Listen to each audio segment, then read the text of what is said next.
All right. Good afternoon. Welcome to the Inside Texas Football YouTube channel powered by InsideTexas.com. Joe Cook got Evan Veith right here on the 40 acres. Just got done talking to Steve Sarkisian. Got done speaking a little bit with Arch Manning. We'll go over some of our big takeaways, but first, got to make sure, go to InsideTexas.com. Join Inside Texas. First link in the description. $1 for your first month. Get a full year of access to the Athletic. This is the time to join, especially with Ohio State just 5 days away. This week, 3 different great places: Big City Wings in Houston, Katy Trail, Icehouse in Dallas, Little Woodrow's in Austin, the 26th, 27th, 28th, respectively. Come celebrate our 40th anniversary with Inside Texas.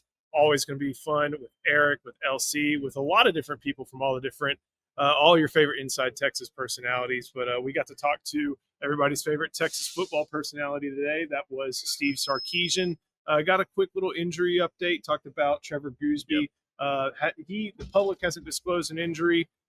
We know that he left a scrimmage not too long ago, maybe missed a practice or two as well. But when you see the Texas offense head out in Columbus, there's going to be a certain number 74 there, and that's a big deal. Yeah, it seemed like that was the only thing that was kind of keeping a hush over the program right now, and a lot of fans were getting a little concerned about what was going on with Gooseby, because we talked to Sark last week and had about a week break away from hearing from him again. So one of the early things that people wanted to hear about is what's the health of the franchise left tackle, and it is great to hear that he will be out there on Saturday. And that's a big, important part for this team, because there's very little depth behind him there. And though we've gotten a little bit more clarity on what the offensive tackle depth looks like on this team, Gooseby was the big question mark at the end of the game, and it's good to hear that he's healthy. There's another name that came up as well, Joe, Mosley. He's been someone that we haven't really heard exactly what's going on with him, just a lot of the word limited with him, and that's kind of what we heard again here today.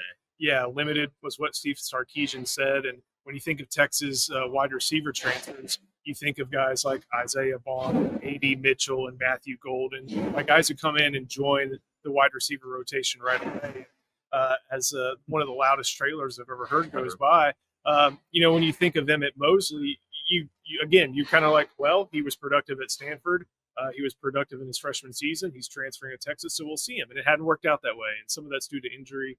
Some of that's also due a little bit to what Parker Livingston and his great camp being one of those top 3 options for Arch Manning and the offense. Just to go back to the O-line real quick, Sark mentioned 3 other guys who has kind of grown on him, I guess to say. And I don't know if we can say that they're for sure going to be in the top 8, but at the same time, to hear him talk highly of Jaden Chapman, Connor Stroh, and Connor Robertson. Mm-hmm.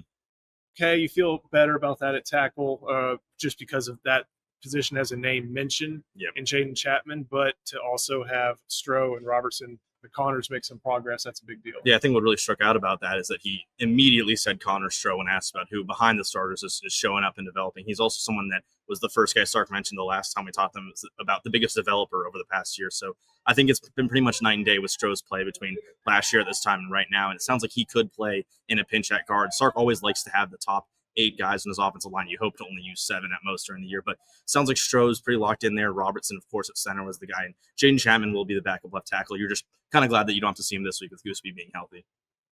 All right, we'll keep going. A lot of different topics. We have sponsorships on the field. Yep. We have out-of-conference scheduling, 9 games, Arch Manning, all the different stuff.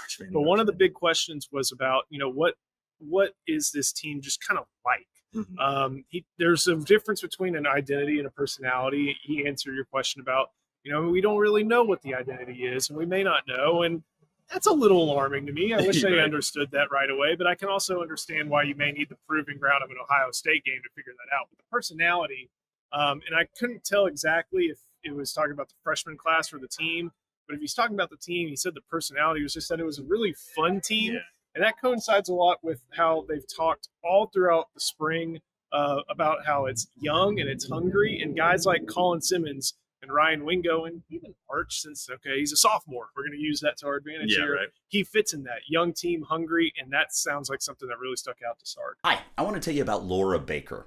If you're looking for a new home in the 512 or even at this point, let's face it, 737 area code, there's only one number to call. That's Laura Baker at 512-784-0505. As a member of the elite Andy Allen team with Keller Williams, Laura has helped Longhorns find the home of their dreams in Central Texas. Just ask our resident sex symbol, Ian Boyd, who moved all the way from Michigan to Texas with Laura's help. Laura can help you find what you're looking for in the 512, the 737, or even parts of the 254 and the 210. Just, give her a call at 512-784-0505. Her email is in the description as well as the rest of her contact details. She's a friend. Give her a call. Well, and coming into last year, the team is pretty obvious. This 5-1-2 secondary, you had Quinn Ewers and what was likely his contract year. You knew what was coming from this team, but this year it's a younger squad, and so you need something to come up. And when I asked Sark, he made it sound like, you need a game like Ohio State, probably last year was Michigan, to really get concrete of how this team is going to mesh together, what their personality is like. But when answering another question, it was obvious that these guys just like to have fun, and that's what you see when we talk to Colin Simmons and Ryan Wingo. Simmons just seems like he's having the time of his life out there on the field, and I think that's what you're going to see against Ohio State. When they're playing well, these guys are going to have the energy. They're going to like doing it together, and there's so much kind of roster congeniality with all the guys there, and I think that's what's going to happen with Arch in the offense and guys like Baxter and Wisner, who he called Wisner the energizer of the team, and that's just what you like to hear from a quarterback talking about his number one handoff guy. When you think of Sark and how he comes from the Saban tree, and there's this big perception of Saban, it's like taskmaster, process, all that. He still took the guys out on the lake. Yep. He's still allowed. There's that famous clip of the walk-on, who I think is like Wake Forest offensive coordinator now, talking about the Ducks shitting in the yard.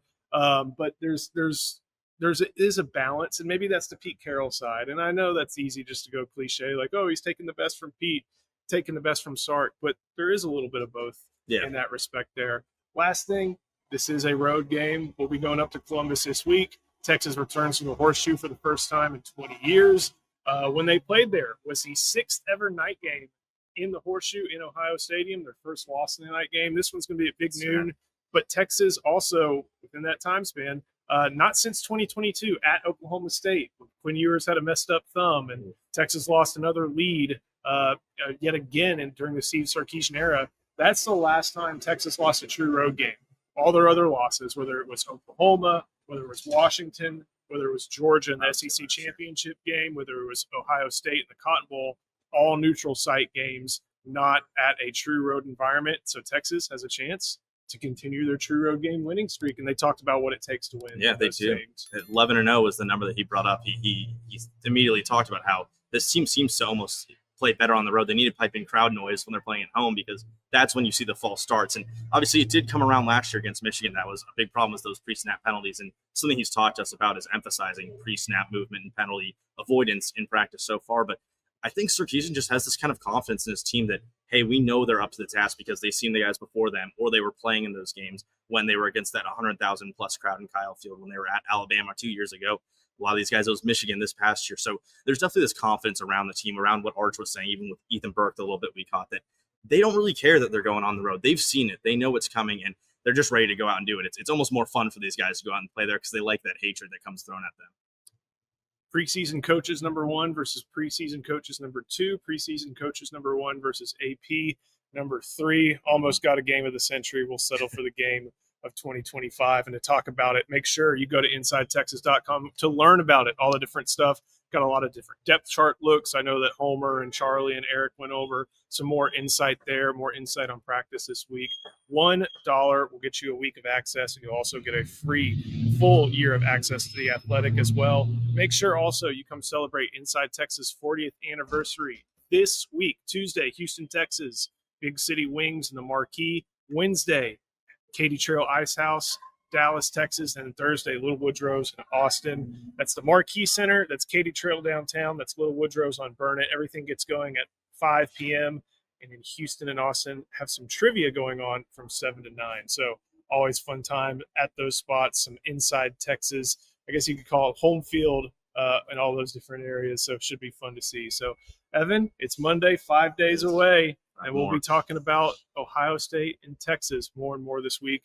Thank you for watching. We'll see you next time on the Inside Texas Football YouTube channel, powered by InsideTexas.com.